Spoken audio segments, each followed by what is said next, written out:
وہ کہتے ہیں کہ الو آ گیا، اور جہاں الو ہوتا ہے وہاں اجاڑ ہوتا ہے. یہ بربادی کی علامت ہے. الو استعارہ بنا لیا بربادی کا، اور یہ ہمارا خود ساختہ ایک تصور ہے کہ جس جگہ پہ الو بولیں، الو بیٹھیں تو وہاں بربادی آ جاتی ہے. عجیب فلسفہ گھڑ لیا. الو کے بولنے سے بربادی کیسے آئے گی؟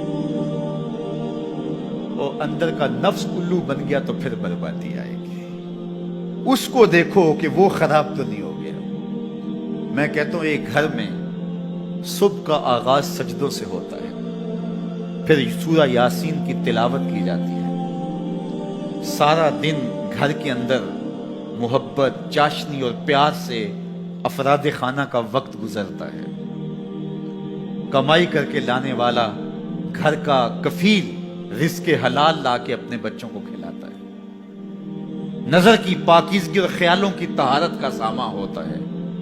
شام کو سورہ واقعہ پڑھی جاتی ہے، سونے سے قبل سورہ ملک کی تلاوت ہوتی ہے. دہلیز پہ آنے والے سائل کو جھڑکا نہیں جاتا، مہمان کی عزت کی جاتی ہے، تکریم دی جاتی ہے. گھر کو صاف ستھرا رکھا جاتا ہے. قرآن کی تلاوت کی مہک پھیلی ہوتی ہے گھر میں. گھر کے اندر درخت پر 100 الو بھی بیٹھ جائیں اس گھر میں بربادی نہیں آئے گی. اور ایک گھر میں اللہ کے حکموں کو توڑا جاتا ہے. افراد خانہ ایک دوسرے کو گالم گلوچ کرتے ہیں. قرآن کبھی کھول کے کسی نے نہیں دیکھا، سجدے کی کسی کو توفیق نہیں ہوئی، تو گھر کے اندر جو مرضی رکھ لیں برکت نہیں ہوگی. میاں یہ تو تمہارے اعمال کا نتیجہ تھا، لیکن تم نے لگا دیا الو کے کھاتے. یہ الو بیٹھ گیا، یہ سب کچھ بربادی ہوئی. تم نے وعدے توڑے، تم نے لوگوں کو 2 نمبر مال دیا، اس لیے تمہاری فیکٹری برباد ہوئی، اس لیے تمہاری دکان نہیں چل رہی. کہ تم کہتے کچھ ہو دیتے کچھ ہو. ایک مرتبہ جو دھوکہ کھاتا ہے وہ دوبارہ تمہاری دکان پہ نہیں آتا. یہ الو کا کام نہیں ہے، یہ تمہارے نفس کے الو کا کام ہے. لیکن تم نے الو پہ مڑ کے کسی منحوسہ، یہ فلاں منحوسہ ہماری دکان پہ آئی صبح، آج سارا دن گاہک ہی نہیں آیا. کیا فلسفہ تم نے تراشا؟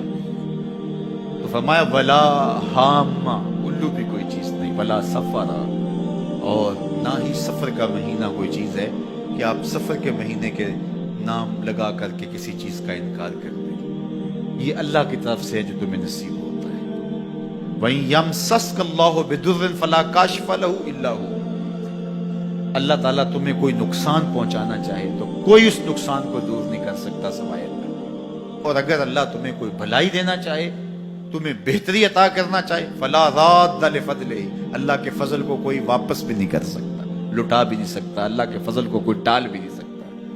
سارا زمانہ لگ جائے کسی شخص کو نقصان پہنچانے کے لیے، لیکن اللہ کی نصرت اسے نصیب ہو، کوئی بال بھی بیکا نہیں کر سکتا. سارا زمانہ کسی کو فائدہ دینے میں لگا رہے، لیکن اللہ نہ چاہے تو ایک ذرے کا فائدہ بھی نہیں پہنچا سکتا. ایسا ہوتا ہے نا کہ مریض بہت دولت مند ہے اور اعلیٰ سے اعلیٰ علاج گاہ میں اس کو پہنچا دیا گیا.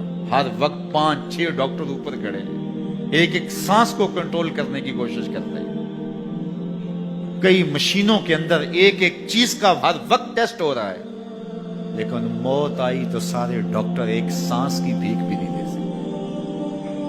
اور دوسرا بیمار پڑا ہے، ہاسپٹل والوں نے بھی جواب دے دیا، اس غریب کو کسی پرواہ نہیں کی، اس کو باہر جھاڑے میں پھینک دیا. میرا مالک شفا دینا چاہے تو اسے عطا کر دے. شفا اللہ کے پاس ہے، موت اللہ کے پاس ہے، زندگی اللہ کے پاس ہے، خیر اللہ کے پاس ہے. وہ جس کو جو چاہے عطا کرے. اپنے عقیدوں کو مضبوط کرو، اللہ پر توکل کرو، اللہ پر بھروسہ کرو. وہ چاہے تو ہوتا ہے، وہ نہ چاہے تو کچھ نہیں ہوتا. اس کے چاہنے سے ہے اور اس کے نہ چاہنے سے نہیں.